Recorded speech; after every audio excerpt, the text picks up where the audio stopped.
அதாவது அப்பர் சுவாமிகள் சைவத்திலே பிறந்து சைவராகவே வாழ்ந்து சமணத்துக்கு போனார். அதை பற்றி சேக்கிழார் சொல்றார். ஏன் போனார் அப்படின்னு, சிவபெருமான் அருள் செய்யல, அதனால போயிட்டார். நம்பர் அருளாமையினால் அப்படின்னு சொல்வார். அது மாதிரி எனக்கும் கடவுள் அருள் செய்யவில்லை, ஆகையினால் நான் வேறு இடத்திற்கு போயிருந்தேன். அதற்கு பிறகு கடவுள் அருள் செய்து விட்டார், இங்கே திரும்ப வந்து விட்டேன். அவ்வளவுதான் சுருக்கம். பெருமக்களே, ஒரு பேச்சு கேட்பது வேறு, பேச்சுக்காக நம்முடைய மனத்தை திறந்து வைத்திருக்கின்ற தவம் வேறு. இலக்கிய பேச்சு வேறு, ஆன்மீக பேச்சு வேறு. அதிலும் சிறப்பாக கம்பன் பேச்சு மிக உயர்ந்த ஒரு வேள்வியார். அதாவது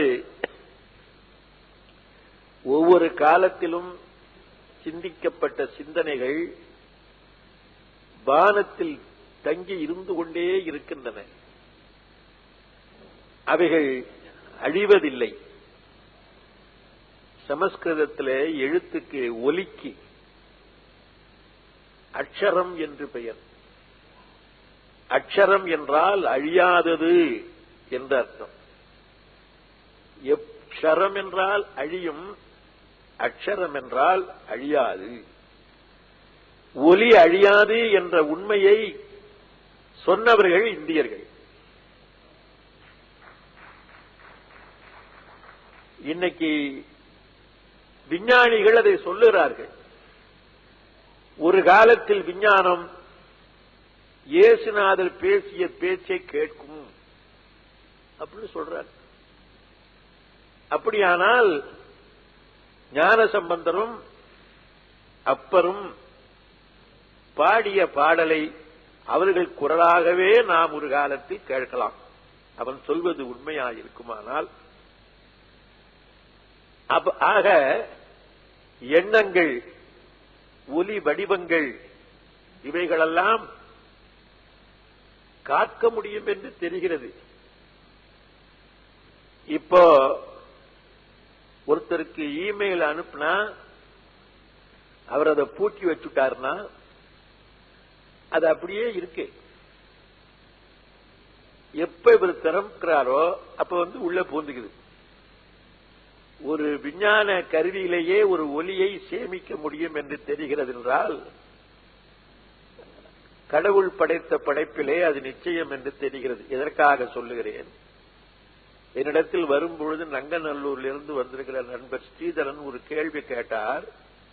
9 பேரும் 9 விதமா பேசுறீங்களே, எதை கொடுத்தாலும் இப்படியாவது பேசுறீங்களான்னு கேட்டார். 9ஆல தான் பேச முடியாதே தவிர 9 விதமா பேசலாம். நான் அதுக்கு பதில் சொன்னேன். கம்பன் காவியம் பார காவியம். அவனுடைய தெய்வீக ஆன்மா இறைவனை பார்த்து அனுபவித்து அவனுடைய குண விசேஷங்களிலே கட்டுப்பட்டு இதை பாடியிருக்கிறது. ஆகையினால் நம்முடைய ஆத்மாவை அதிலே செலுத்துவோமே ஆனால் நிச்சயமாக நாம் தேடுகின்ற ஒன்று நம் மனசிலே சேரும். அதனால்தான் யுக யுகாந்திரமாக ராமாயணம், பாரதம் முதலிய இதிகாசங்களையும் புராணங்களையும் நம்முடைய மக்கள் கேட்டுக்கொண்டிருக்கிறார்கள். எத்தனை தடவை ராமாயணத்தை கேட்டாலும் சீதையை ராவணன் திருடிட்டு போனான்னு தான் வருமே தவிர கும்பகர்ணன் திருடிட்டு போனான்னு வராது. அப்புறம் எதுக்கு சும்மா சும்மா கேட்கிறது என்று கேட்டால், இந்த அனுபவத்தை அனுபவிப்பதற்காகத்தான். ராமாயணத்தை பேசுகிற இடத்திலே இருந்து அந்த அனுபவத்தை அனுபவிக்க வேண்டும் என்பதுதான் உண்மை. அதை இன்றைக்கு அதை எடுத்தா வேற எங்கேயோ போயிடும். இதோடு அதை நிறுத்திக் கொண்டு அதற்காக நீங்கள் வந்திருக்கிறீர்கள். எங்களால் முயன்ற ஒரு சிலவற்றை நாங்கள் உங்களோடு கலந்து கொள்கிறோம். எல்லாருமே பேசிவிட்டார்கள். தலைவனாக என்ற தலைப்பு எனக்கு இருந்தாலும் பல்வேறு தலைப்புகளிலே பேசிய நண்பர்கள் அதையே திரும்ப நான் பேசும்படியாதான் அந்த தலைப்பு இருக்குது. ஏன்னா மகனாக, கணவனாக, வீரனாக, சகோதரனாக என்றெல்லாம் வருகிற நிகழ்ச்சிகள் தான் அவனுக்கு தலைவனாகவும் ஆக்குகின்றது. ஆகையினால அவர்கள் பேசியதில் ஒன்று ரெண்டு நான் திரும்ப சொன்னால் நீங்கள் வருத்தப்படக்கூடாது. ஏன்னா அவங்க சொன்னது எனக்கு தெரியாது, என்ன பேசினாங்கன்னு தெரியாது. ஆனா அந்த நிகழ்ச்சியை நான் திரும்ப சொல்லலாம். முதல் செய்தி, ஒரு தலைவன் என்பவன் தான் முடிவெடுக்கிறவனாக இருக்க வேண்டும். தலைவனுடைய இலக்கணம் என்ன என்றால், மற்றவன் சொல்றதை கேட்டுக்கிட்டு முடிவெடுக்க கூடாது. அவன் தலைவன் அல்ல. மற்றவர்கள் சொல்வதை கேட்டுக்கொண்டு இவன் முடிவெடுக்க வேண்டும். நம்முடைய மனசுக்குள்ளே ஆத்மாவுக்கு ஞானம் உண்டு. அதாவது லாஜிக் என்று சொல்லுகிற தர்க்கவாதத்திலே சொல்லுவாங்க, ரெண்டு கருத்து வந்தால் மூன்றாவது கருத்து மனசிலே தோன்றும். அது சரியாகவும் தோன்றும், தப்பாகவும் தோன்றும்.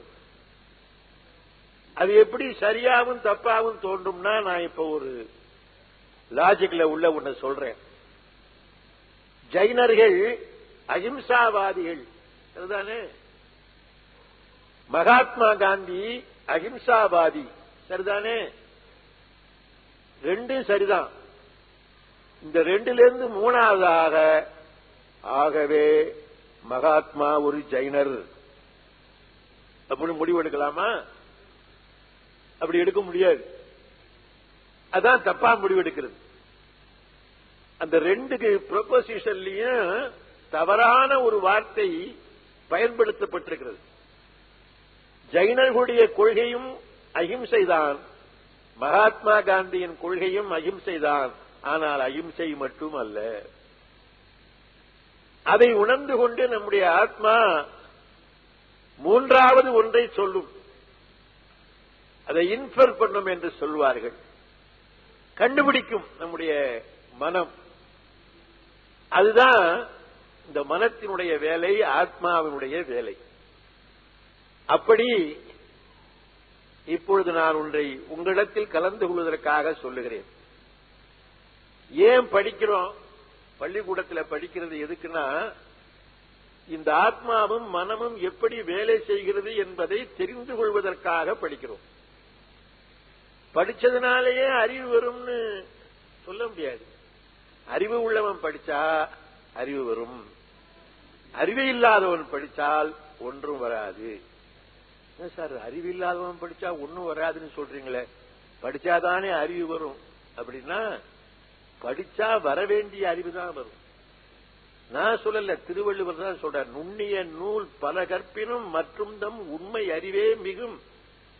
நீ எவ்வளவுதான் பெரிய நூல்களை படிச்சாலும் உனக்கு எவ்வளவு அறிவு இருக்குதோ அதான்ப்பா வெளியே வரும்னார். பல பிறவிகள்ல நீங்கள் பெற்றிருக்கிற அறிவுதான் இவ்வளவு நூல்களை படித்தாலும் கொஞ்சம் உங்களுக்கு வரும், எல்லாமே வரும் என்று அவர் ஒத்துக்கொள்ளவில்லை. அவர் இப்படி இருக்கிற அதே திருவள்ளுவர் என்ன பண்ணிவிட்டாரு, தொட்டனை தூரும் மணற்கேணி மாந்தருக்கு கற்றனை தூரும் அறிவுன்னு பாடிவிட்டார். மணலை தோண்டினால் தண்ணி வர்ற மாதிரி புஸ்தகத்தை படித்தால் அறிவு வரும்னு பாடிவிட்டார். திருவள்ளுவர் இது ஒரு வம்பு. இப்படியும் சொல்லுவாரு, அப்படியும் சொல்லுவார். அப்ப அதுக்கு என்ன அர்த்தம்? தண்ணீர் இருக்கிற இடத்திலே தோண்டினால் தண்ணீர் வரும், தண்ணீர் இல்லாத இடத்திலே தோண்டினால் மண்ணுதான் வரும். நம்ம அத்தனை பேரும் போய் சகாரா பாலைவனத்தை தோண்டினா தண்ணி வருமா? வராது. அதனால தண்ணீர் இருக்கிற இடத்தில் தோண்டினால் தண்ணீர் வரும். அப்படி அறிவு இருக்கிறவன் படித்தால் அறிவு வரும். நாங்க 150 பேருக்கு பாடம் சொல்லி கொடுத்துக்கிறோம் ஒரு வகுப்புல. அட்டெண்டன்ஸ் எடுக்கவே அரை மணி நேரம் ஆயிடும். அதுல சில பேர் சொந்த பேருக்கு பிரசன்ஸ் ஆரம்பான், சில பேர் இல்லாதவன் பேருக்கு பிரசன்ஸ் ஆரம்பான். அந்த 150 பேருக்கும் பாடம் சொல்லி கொடுத்தமே 150 பேர் பாஸ் ஆனா இல்லையே, ஒரு 30-40 பேர் ஃபெயிலா போட்டானே. அப்ப என்ன காரணம்? அவனுக்கு அறிவு இல்லைன்னு அர்த்தம் இல்லை, அவன் அறிவை பயன்படுத்தவில்லை. பயன்படுத்தினவன் பாஸ் பண்ணி விட்டான். நாங்க ஒன்னாதான் பேசணும், அவன் எடுத்துக்கொண்டதனுடைய விளைவு அது. அது மாதிரி ஒரு தலைவன் சொந்தமாக சிந்திக்க வேண்டும். சொந்தமாக சிந்திக்கின்ற அறிவு இல்லாதவன் தலைவன் அல்ல. அறிவிலே தலைமை உடையவன் தான் தலைவன். மற்ற அத்தனை பேரும் சொல்லுகின்ற செய்திகளை கேட்டுக்கொண்டு தான் ஒரு முடிவுக்கு வருகிறவன் இருக்கிறானே, அவன்தான் தலைவன். உபனிஷத்திலே ஒரு கதை சொல்லுகிறேன், நீங்கள் எல்லாம் படித்தது.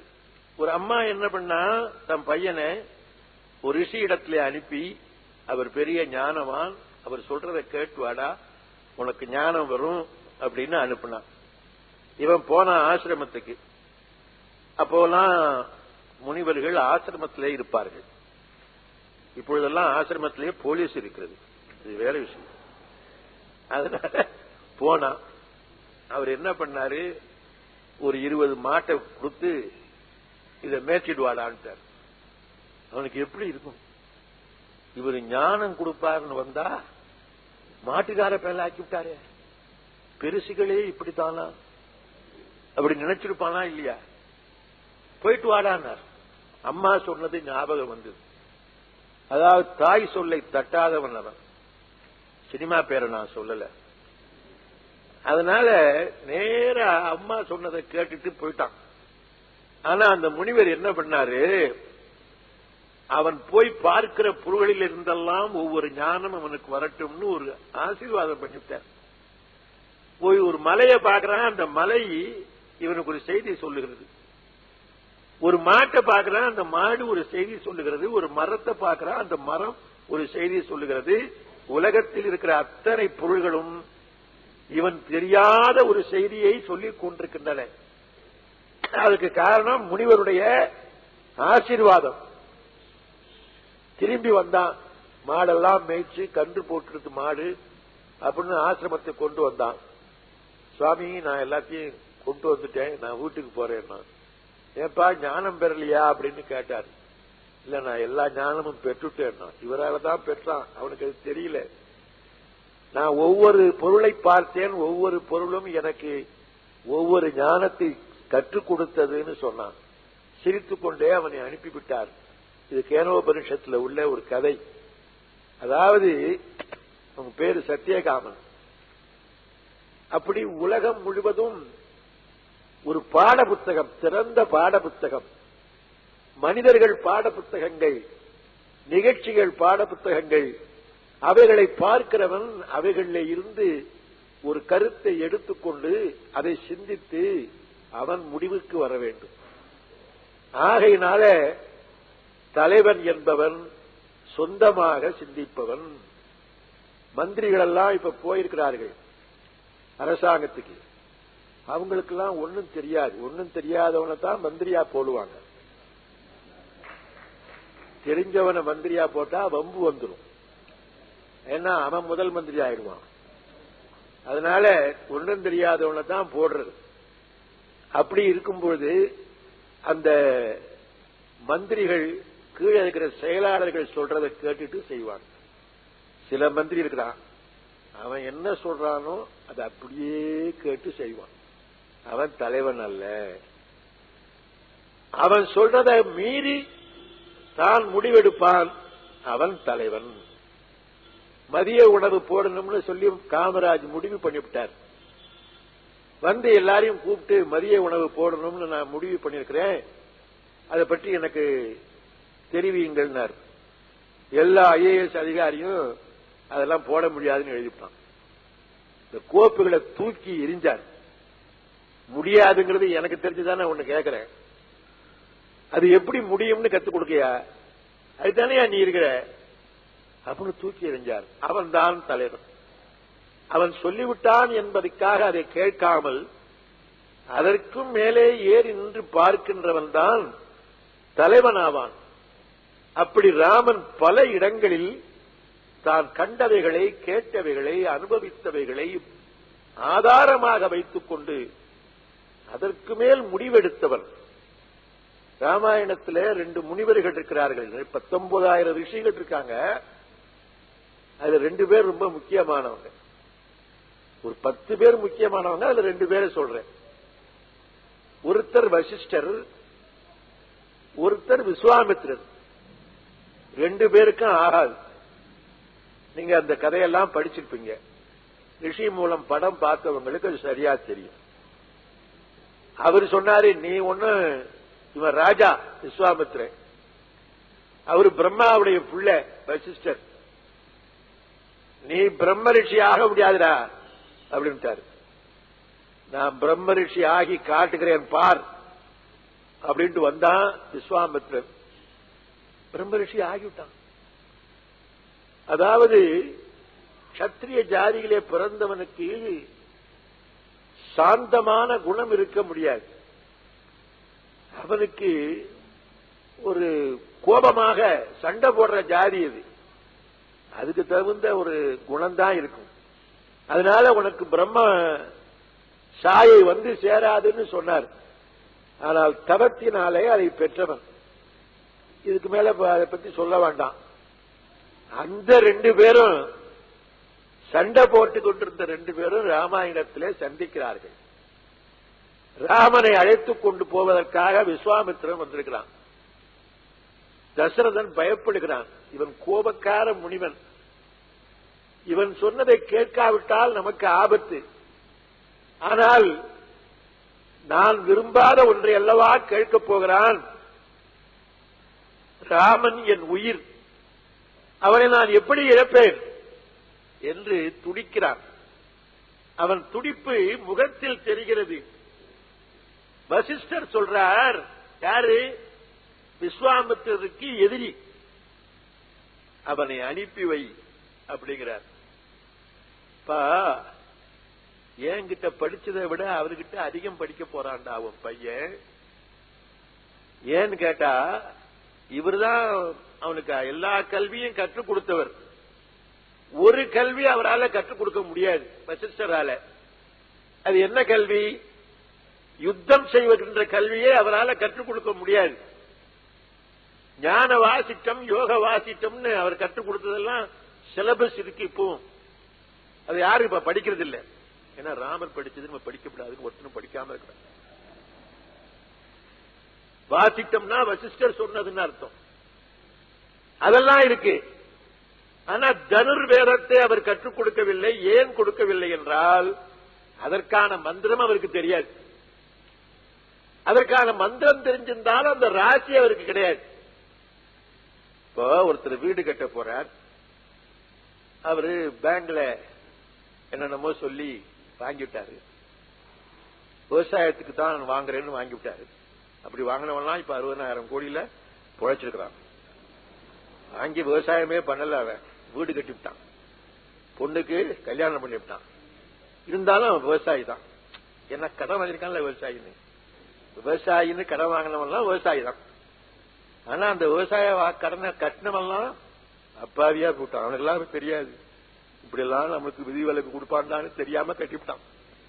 கட்டாதவெல்லாம் யோக்கியனா போயிட்டான், கட்டினவெல்லாம் அயோக்கியனா போயிட்டான். அந்த மாதிரி வீடு கட்டணும்னு லோன் வாங்கிவிட்டான். ஒரு லோன் வந்துட்டு பணம், அவர் ஒரு இன்ஜினியர்கிட்ட போனா இன்ஜினியர் படம் போட்டு கொடுத்தார். இப்போ நிலம் ஊர்த்தம் பண்ணணும், அதுக்கு ஒரு நாள் பாக்கிறதுக்கு ஒரு புரோகிதர்கிட்ட போனா அவர் நாள் பார்த்து கொடுத்துட்டார். இப்ப யார் பூஜை பண்றது? கடன் கொடுத்தாரு பேங்க் மேனேஜர், அவரா? அவர் தான் கொடுத்ததுக்கு வாங்கணுமா, வாங்க வேண்டியதெல்லாம் வாங்கிட்டாரு.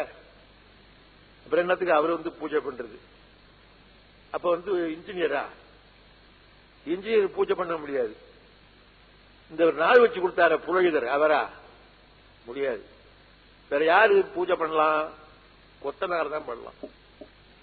ஏன்? அவன் தான் சாரத்தில் ஏறி நின்றுட்டு இந்த வீட்டை கட்ட போறான். அது விழாம இருக்கணுமே அப்படின்னு நினைக்கக்கூடியவன் அவன் ஒருத்தன் தான். இன்ஜினியர் நினைக்க மாட்டாரு, பேங்க் மேனேஜர் நினைக்க மாட்டாரு, வட்டி வருதான் தான் பார்ப்பாரு.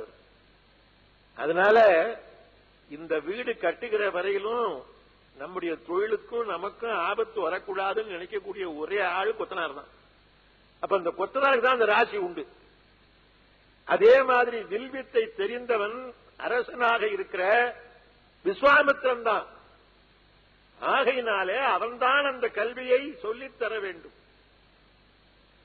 மழை பொழிகிறது, மலையிலே அருவியாக வருகிறது, நாட்டிலே ஆறாக பெருகுகிறது, கடல்ல போய் சேருகிறது, மறுபடியும் அது மழையாக வருகிறது. பெய்யும் மாறியால் பெருகு வெள்ளம் போய் மொழிகள் வேலைவாய் முடுகும் ஆறுபோல் ஐயே நின் மகற்கு அளவில் கல்வி வந்து எய்து காலம் எய்தது இன்று எய்தது என்னவே.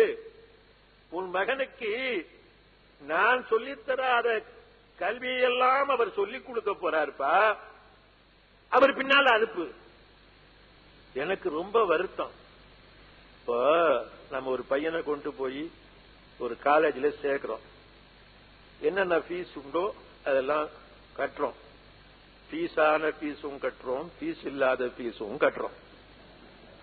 2 ஃபீஸ் இருக்கு இல்லையா? ஏன்னா ஃபீஸ் ஆகாம இருக்கிறதுக்காக கட்டுற ஃபீஸ் அது. அப்படி கட்டும் பொழுது அந்த பிரின்சிபல் எல்லாம் கட்டினீங்க சரிதான், இந்த காலேஜில் படிச்சு பையன் தேடிடுவான், இருந்தாலும் கூட எதிர்த்தாப்புல ஒரு டியூட்டோரியல் காலேஜ் இருக்கு, இங்க இடம் கிடைச்சாலும் கிடைக்கும், அங்க கிடைக்காது சார், அங்கேயும் பணம் கட்டிட்டு போங்கன்னு சொன்னா பிள்ளையோட அப்பனுக்கு எப்படி இருக்கும்? அட பாவி, உன் காலேஜில் படிச்சு தோத்து போடுவான் நான் சொல்றேன், அப்படிதான் நினைப்பான். இந்த மாதிரி தான் வசிஷ்டர் சொல்றாரு. வசிஷ்டர் பிரின்சிபல் மாதிரி இவ்வளவும் சொல்லி கொடுத்துட்டு என்ன இருந்தாலும் விஸ்வாமித்திரராகிய டியூட்டோரியல் காலேஜிலையும் பணம் கட்டுன்னு சொன்னா அவனுக்கு கோபம் வந்துக்கணும். தசரதனுக்கு வரல. ஏன்னா குருநாதர் சொன்னதை எதுக்கப்படாதுன்னு அந்த காலத்துல ஒரு பழக்கம். அந்த காலத்துல அப்பன் சொன்னதை பையன் எதுக்க மாட்டான், கணவன் சொன்னதை மனைவி எதுக்க மாட்டா, வாத்தியார் சொன்னதையும் பையன் எதுக்க மாட்டான். இப்ப அப்படி இல்லை, இப்ப எல்லாம் எதுக்குறாங்க.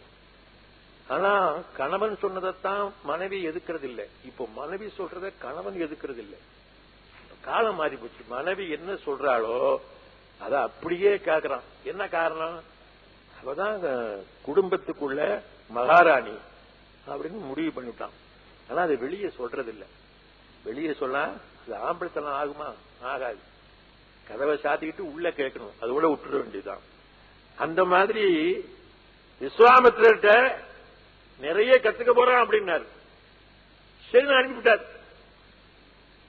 அனுப்பினா போனா இந்த இடம் தான் ரொம்ப முக்கியமான இடம். நீங்க கேள்விப்பட்டிருப்பீங்க, படிச்சிருப்பீங்க, பலரிடமும் கேள்விப்பட்டிருப்பீங்க.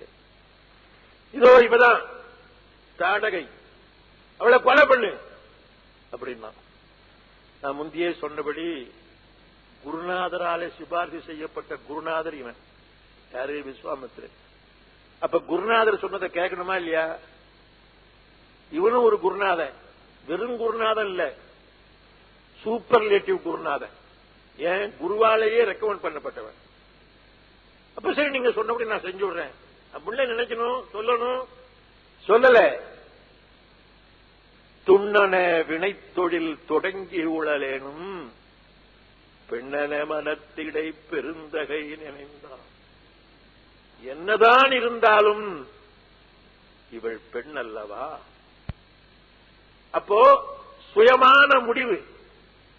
ஒரு தலைவன் எப்படி முடிவெடுக்கணுங்கிறதுக்காக இதை சொல்லுகிறேன்.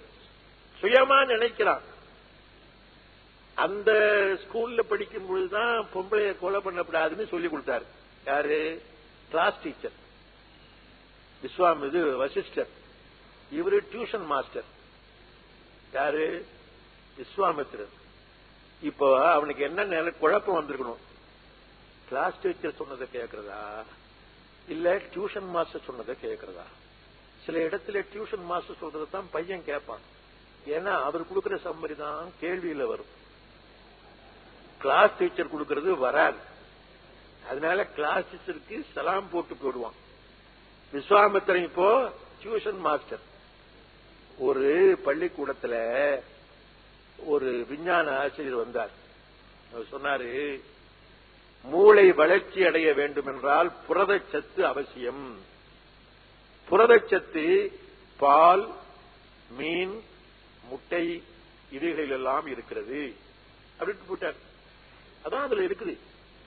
மீன் முட்டையெல்லாம் சாப்பிட்டா மூளை வளர்ச்சி அடையும் அவனுக்கு தெரிஞ்சு போயிட்டு. அடுத்த வகுப்பு ஒரு தமிழ் ஆசிரியர், ஏன் மாதிரி ஒரு தமிழ் வாத்தியார் போனான். அவனுக்கு அன்னைக்கு என்ன பாடம்னு கேட்டா, மாமிசம் சாப்பிடப்படாதுன்னு புலா. உனக்கு அருள் வேண்டும் என்றால் மாமிசம் சாப்பிடப்படாதுன்னு திருவள்ளுவர் சொல்லியிருக்கிறார். இப்ப அவனுக்கு என்ன நினைப்பு வரும்? சயின்ஸ் பாடத்துல சாப்பிடுறாங்கிறாரு, தமிழ் பாடத்துல சாப்பிடாதேங்கிறாரு. இப்ப அவரு சொல்றத கேட்கறதா, இவன் சொல்றத கேட்கறதா? நம்ம பையன் ரொம்ப கெட்டிக்காரன்.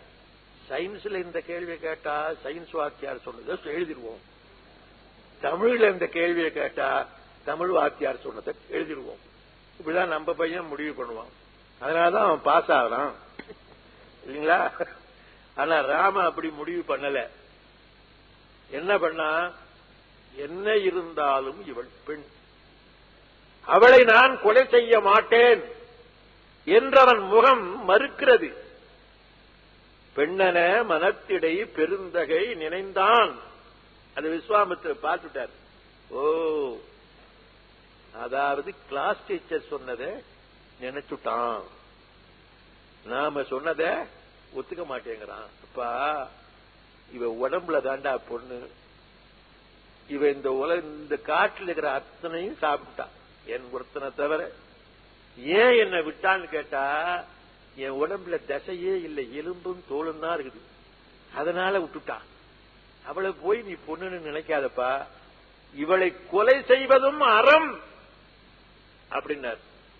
இவளை கொலை செய்வதும் அறம் அப்படின்னார். அந்த வார்த்தையை கேட்டான் ராமன். ஓ, எந்த வழியிலும் அறத்தை கைவிடக்கூடாதுன்னு அவர் சொல்லியிருக்கிறாரு, அதை செஞ்சிருவோம். கொல்லக்கூடாது என்பது பொது அறம், இவளை கொல்வதும் ஒரு அறம் என்று சொன்னால், வேதமே அணைய நீ சொன்னால் மறுப்பியே. நீ வேதமே அணையவன், நீ சொன்னால் அதை கேட்டு விடுவேன் அப்படின்னா. ஆக சுய சிந்தனை ஒரு தலைவனுக்கு எப்படி செயல்படுகிறது என்பதை இந்த கட்டத்திலே நாம் பார்க்கிறோம். பிடிச்சு போயிட்டாங்க. அங்க முதல்ல விஸ்வாமித்திரர் போறாரு, பின்னால ராமன் போறான், அவனுக்கு பின்னால லட்சுமணன் போறான். ஒரு கணக்கு வச்சுங்களேன். அங்க ஒரு மேடு இருக்குது, அது அகலிகையை கல்லாக்கி அந்த கல்லு கிடக்குது, அது மேல புல்லு முளைச்சிருக்குது, மேடா இருக்குது.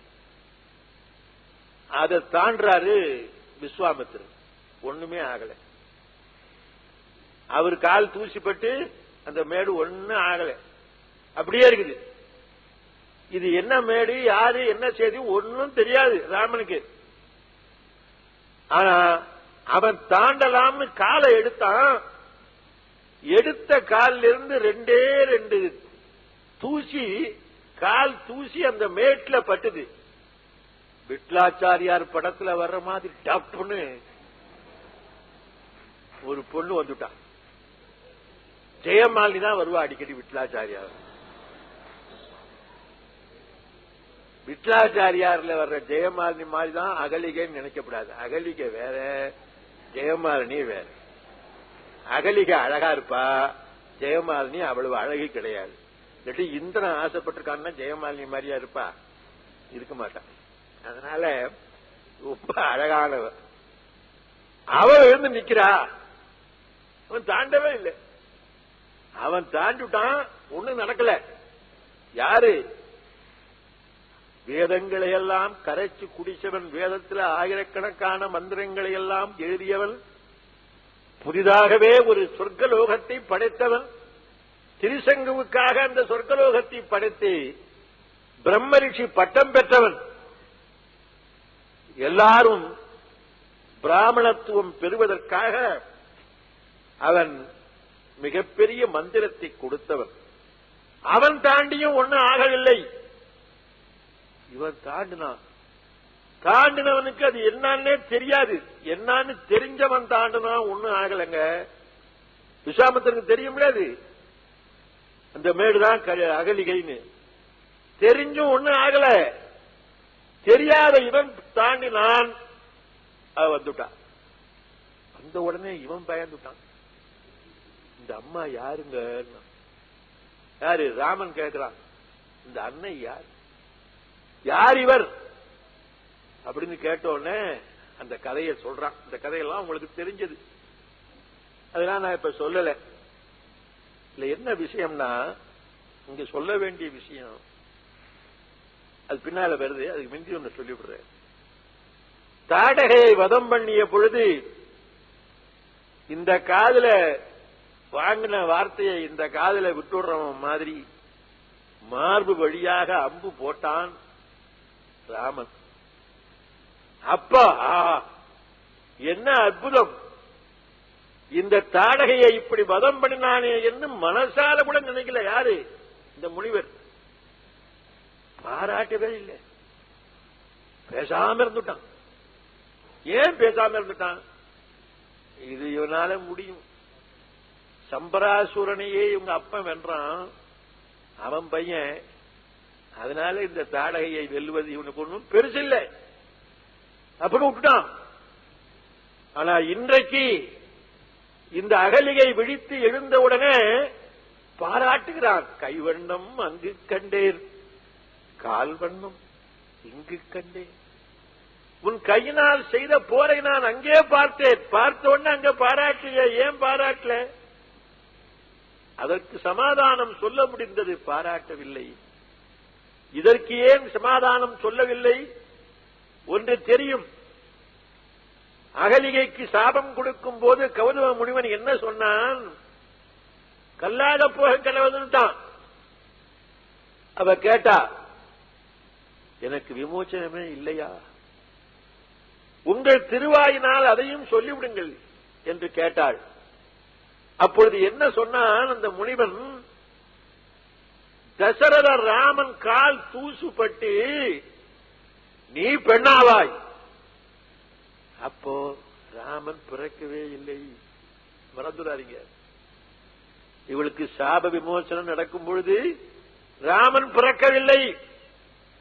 பிறக்காவிட்டாலும் தனக்குள்ள அவன் செய்த தவத்தின் பலனாக பின்னால் பிறக்கப் போகிறான். பெருமாள் அவதாரம் எடுக்க போகிறார், அதுவும் தசரதனுக்கு தான் பிள்ளையா பிறக்க போகிறார்னு அவனுக்கு தெரிஞ்சு போச்சு. அதனால அவர் அப்பவே சொல்றார், தயரதன் மதலையாய் வருதும் தாரணி என்று சொன்னார். அது இவனுக்கு மனசுல தெரிந்து விட்டது. ஆகையினாலே தசரத ராமனுடைய கால் தூசிப்பட்டு நீ பெண்ணாவாய் அப்படின்னு சொன்னான் இல்லையா? அந்த சொல்தான் இன்று இந்த கால் தூசியை ஒரு பெண்ணாக்கும்படி செய்தது. இப்ப விஸ்வாமித்திரன் எதை நினைக்கிறான்? ராமனை பெரிதாக நினைக்கவில்லை. ஒரு முனிவன் சொன்ன வாசகத்துக்கு பெருமாள் கட்டுப்பட்டு இங்கு கால் தூசியினால் அந்த விமோசனத்தை செய்தான் என்பதை நினைக்கும் பொழுது, ஓ, வந்திருப்பவன் சாதாரணமானவன் அல்ல. விஸ்வாமித்திரனுக்கும் அது தெரியும். இருந்தாலும் அதாவது நகைக்கடைக்காரருக்கு அது பார்த்ததுமே தெரியும், இந்த தங்க காசு உள்ளபடியே தங்கமா தங்கம் இல்லையான்னு. ஏன்னா அது டிவியில வேற காட்டிவிட்டான். இருந்தாலும் உரைச்சு பார்க்கிறார். என்ன காரணம்? அதுல ரெண்டு காரணம். ஒன்னு, உண்மையான தங்கமானு தெரியும், உரைச்சதுல கொஞ்சம் நமக்கு லாபம் அடையும். ரெண்டுக்காக உரைச்சு பார்க்கிறார் இல்லீங்களா? அது மாதிரி தெரிந்தாலும் கூட உரைத்து பார்ப்பதை போல விஸ்வாமித்திரன் இவன் பெருமாள் தான் என்று தெரிந்த பிறகும் கூட அந்த முனிவன் சொன்ன வாசகத்தின்படி இவன் கால் தூசிப்பட்டு அகலிகை எழுகிறாளா பார்ப்போம்னு நினைச்சிட்டே இருந்துக்கிறான். இப்ப எழுந்து விட்டாள். அப்படியே மனம் விம்மி, கைவண்ணம் அங்கு கண்டேன், கால் வண்ணம் இங்கு கண்டேன். இனிமேல் இந்த உலகத்தில் உய்வண்ணம் அன்றி இந்த உலகத்துக்கு இனி நன்மையே தவிர எந்த கெடுதலும் வராது என்று சொல்லுகிறான் விஸ்வாமித்திரர். ஆகையினாலே இந்த இடத்திலேயும் அவனுடைய கால் தூசிப்பட்டு ஒரு தலைமகனுடைய பெருமையை இது காட்டுகிறது. அருளாளர் அண்ணன் ஆரம்பி அவர்கள் வருகிறார்கள். வணக்கம். என்ன இன்னும் வரலையே, அண்ணன் ஊர்ல இல்லையோன்னு நினைச்சேன்.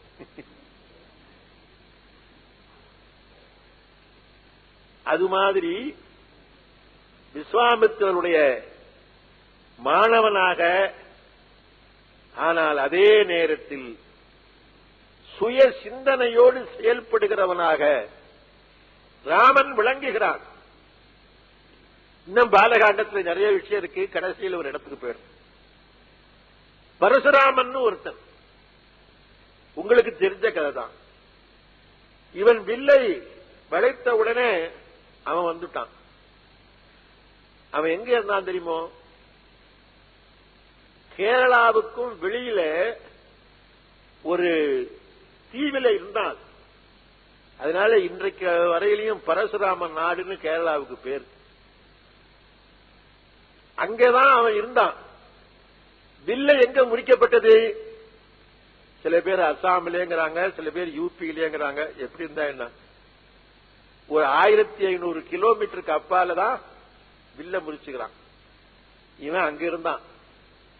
வந்து சொல்றான் பரசுராமன், நான் அங்க இருக்கும் பொழுது நீ வில்லை முறித்த சத்தம் காதில கேட்டது, நான் வந்துட்டேன்றான்.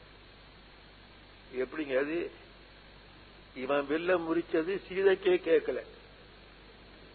சீதை எங்க இருந்தா? அரண்மனையில தான் இருந்தா. சீதை கேட்கிறா, யார் முறிச்சது? நீங்க பாத்தீங்களே அவர்தான் அப்படின்னு அவர் சொன்ன பிறகு, அப்படியா அப்படிங்கிற. அப்ப என்ன அர்த்தம்? அரண்மனையில இருந்த அவளுக்கே காதல் விடல. எடுத்தது கண்டார், இற்றது கேட்டார்னார். அங்க இருந்த அந்த சபையினருக்கு மட்டும்தான் காதல விழுந்ததுன்னார். இப்ப பரசுராமனுக்கு எப்படி விடும்? 2 காரணத்தினாலே விடும்.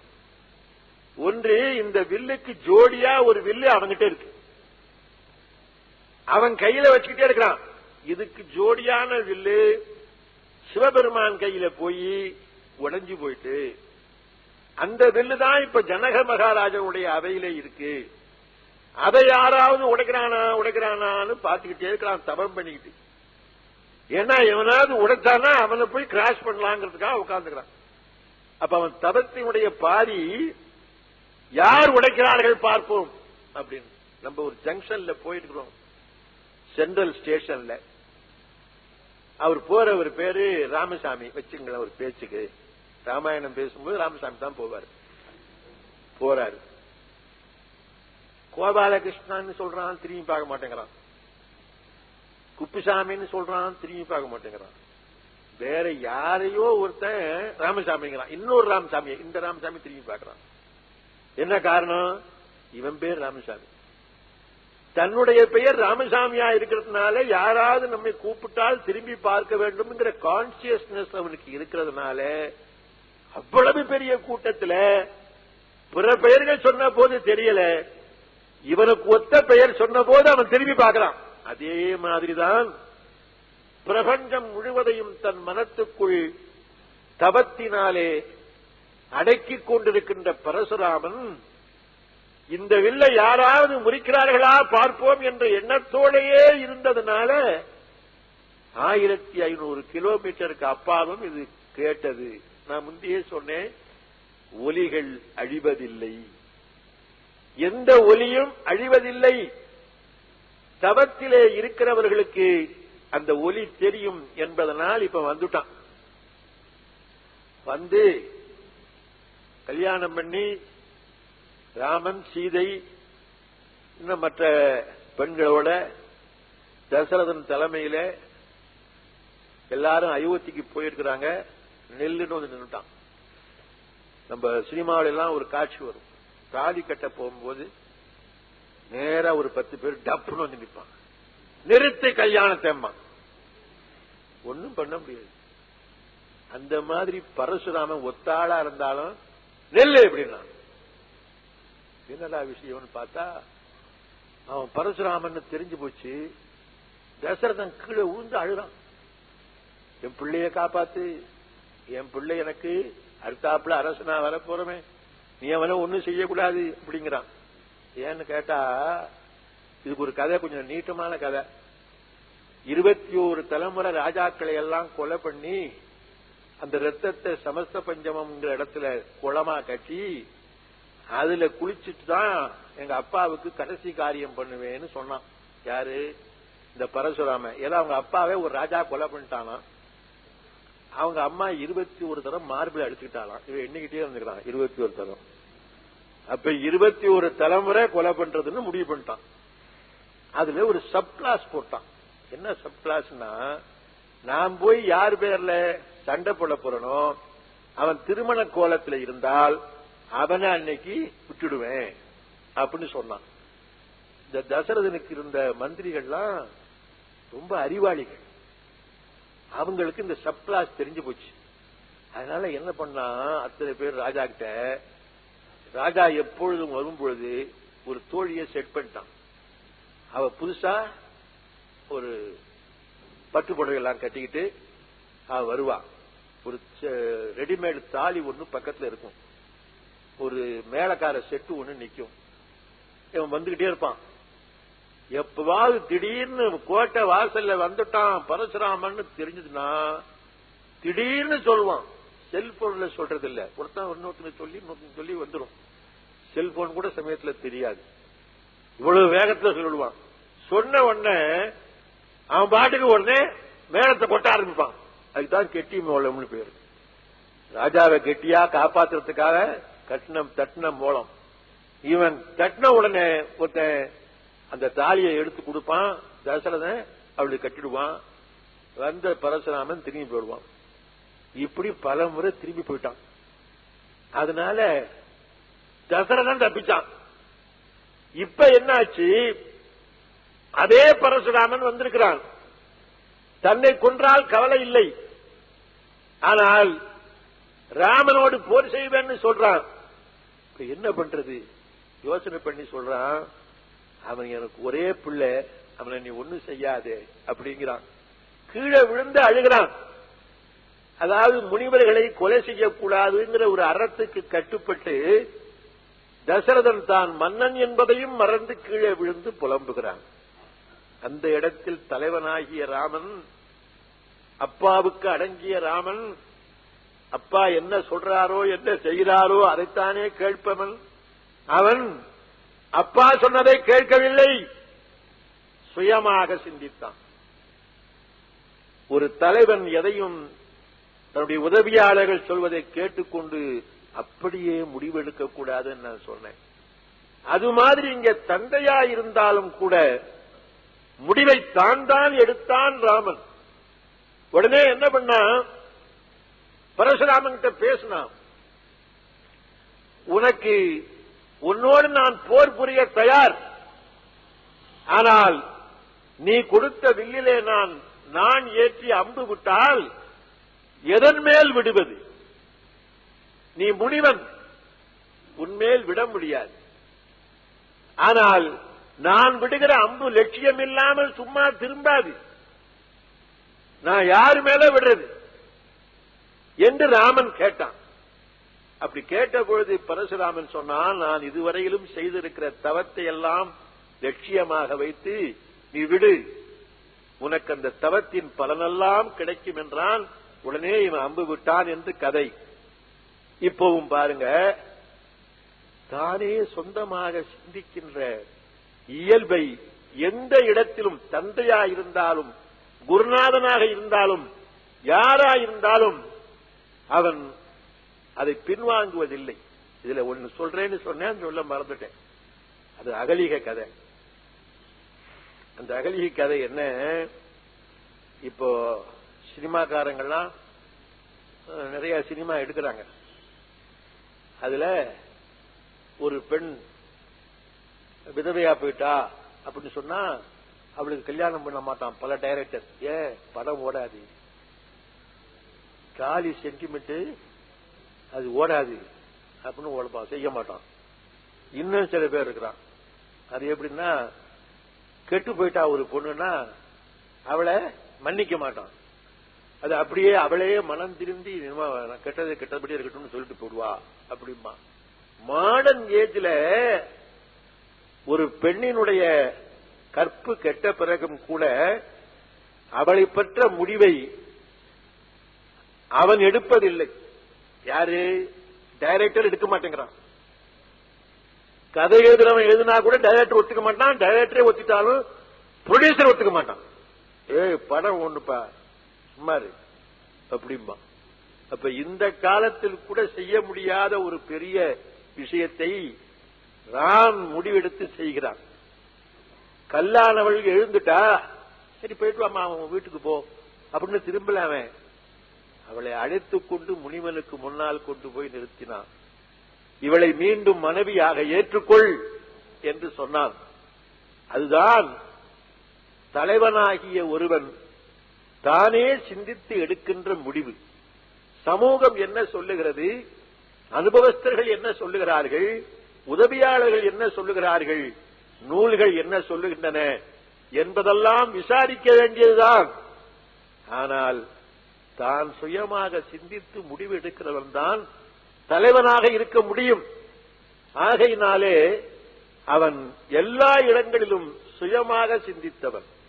அதற்கு மேல அயோத்தியா காண்டம் ரொம்ப அற்புதமான காண்டம். அதுல ஒரு எபிசோட். இப்போலாம் எபிசோட்னா அதுக்கு அர்த்தம் சொல்ல வேண்டியதில்லை. முந்தியெல்லாம் எபிசோட்னா அர்த்தம் சொல்லணும். இப்ப படிக்காதவனுக்கு கூட எபிசோட்னா என்னன்னு தெரியுது. இந்த ஒரு நாள் காட்டுறாங்கல்ல சார், அதான் சார் எபிசோடுங்கதான் இல்லைங்களா? ஒரு கதையின் ஒரு பகுதி. அப்படி ஒரு காட்சி.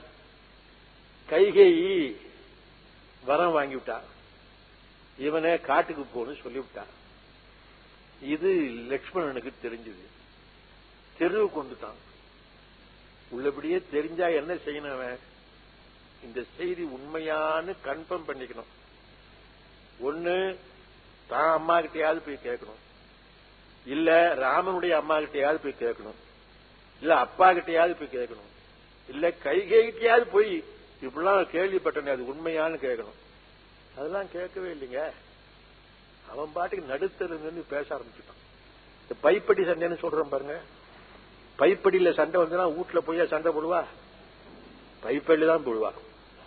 அது மாதிரி லட்சுமணன் என்ன பண்ணா, சிங்க குருளைக்கு இடும் தீஞ்சுவை ஊனை நாயின் வெங்கட் சிறு குட்டனை ஊட்ட விரும்பினாளால் சிங்கக்குட்டிக்கு போட வேண்டிய திசையை நாய்க்குட்டிக்கு கொடுக்கணும்னு முடிவு பண்ணாலே. நங்கைக்கு அறிவின் திறம் நன்றிது நன்றிது. யார நங்கைங்கிறான்? சிற்றன்னைய சொல்றான். கைகை அம்மாவை போய் ஒரு பெண் என்று சாதாரண வார்த்தையிலே சொல்றான். நங்கைக்கு அறிவின் திறம் நன்று நன்று. ஏன் இப்படி பேசினா? உணர்ச்சியிலே பேசுகிறான். உணர்ச்சி வசப்பட்டு செயல்படுகிறவன் தலைவன் அல்ல.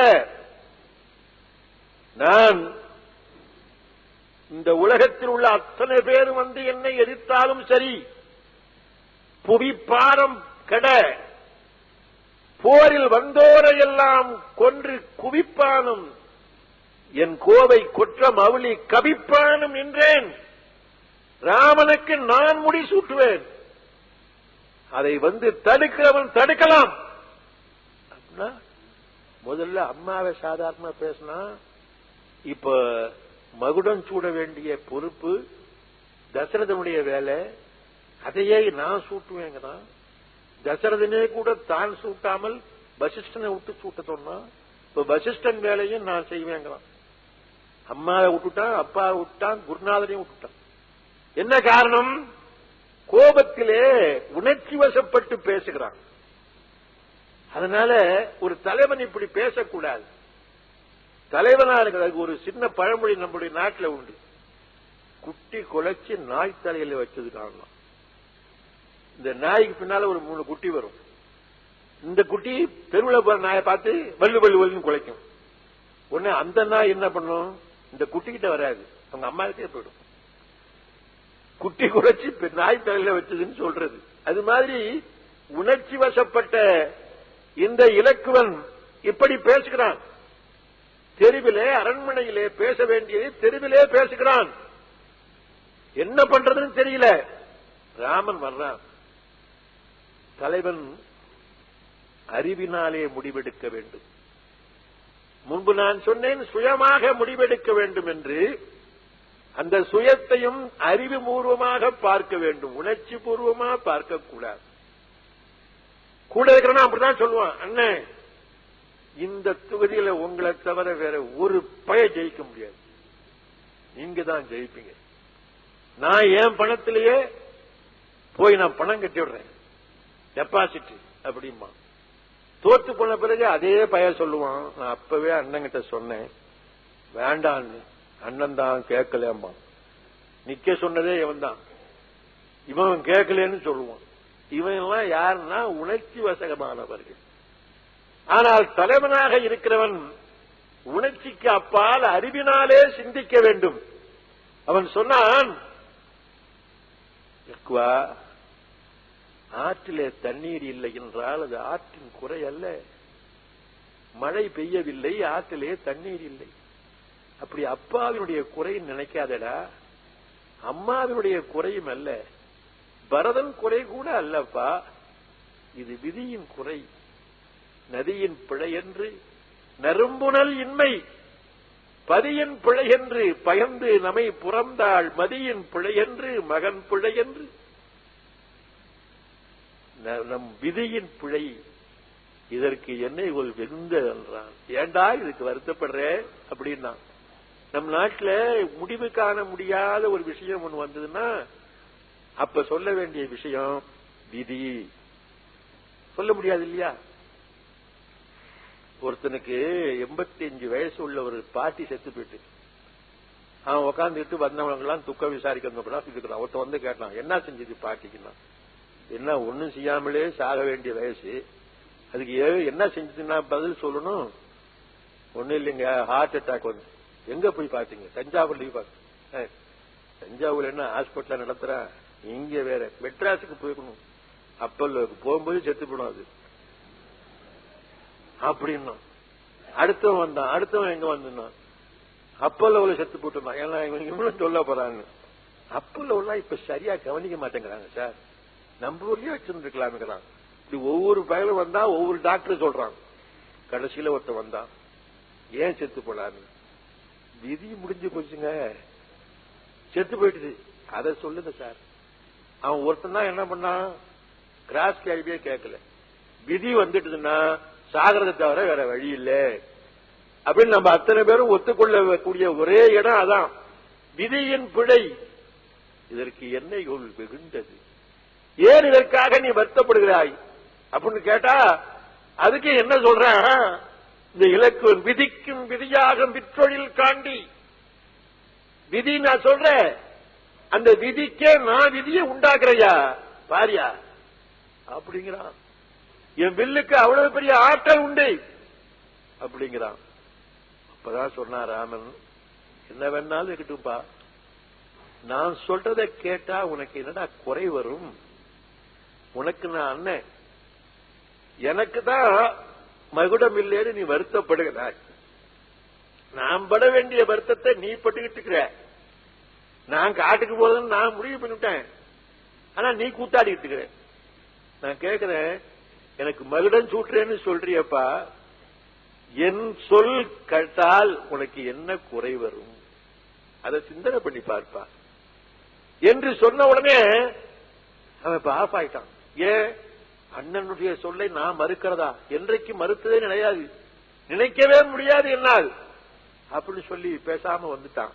அப்போ ஒரு தலைவன் என்பவன் உணர்ச்சி வசமாக சிந்திக்காமல் அறிவின் வசமாக சிந்திக்கிறான். நம்முடைய வீட்டில் இருக்கின்ற ஒரு பிரச்சனையை வெளியிலே கொண்டு வந்து பேசினால் ஊர் சிரிக்கும், தாய் தந்தையுடைய பெருமை குறையும், அதனால் ஒரு பயனும் உருவாகப் போவதில்லை. அதனால் வீட்டில் தீர்க்க வேண்டியதை வெளியில் தீர்க்க கூடாது என்ற அறிவோடு அவன் சிந்திக்கின்ற இடத்தில் அவனுடைய தலைமகன் தன்மையை நாம் பார்க்கிறோம். இன்னொரு இடம் ரொம்ப அற்புதமான இடம். திருவள்ளுவர் சொன்னார், யார் யார் சான்றோர்கள், அதுக்கு ஒரு இலக்கணம் சொன்னார்.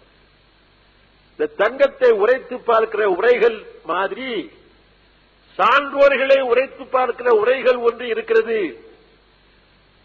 சால்புக்கு கட்டளை யாது எனின், கட்டளைனா உரைகள், கட்டளை யாது எனின் தோல்வி துளையல்லார் கண்ணும் குழல். நீ வாழ்க்கையில் அடைந்த தோல்வி இருக்கிறதே, அந்த தோல்வியை உனக்கு நிகரில்லாத உன்னை விட தாழ்ந்தவனிடத்தில் கூட நீ ஒத்துக்கொள்ள வேண்டும். நேருவிடத்தில் ஒரு செக்ரட்டரி இருந்தான், ஜான் மத்தாய் அப்படின்னு அவன் பேர். அவன் ரொம்ப நம்பிக்கைக்குரியவனா போனதுனால என்ன பண்ணார், லெட்டர் பேட்ல உள்ள ஒண்ணும் எழுதாமலே கையெழுத்து போட்டு ஒரு 4-5 ஷீட் கொடுத்துட்டார்.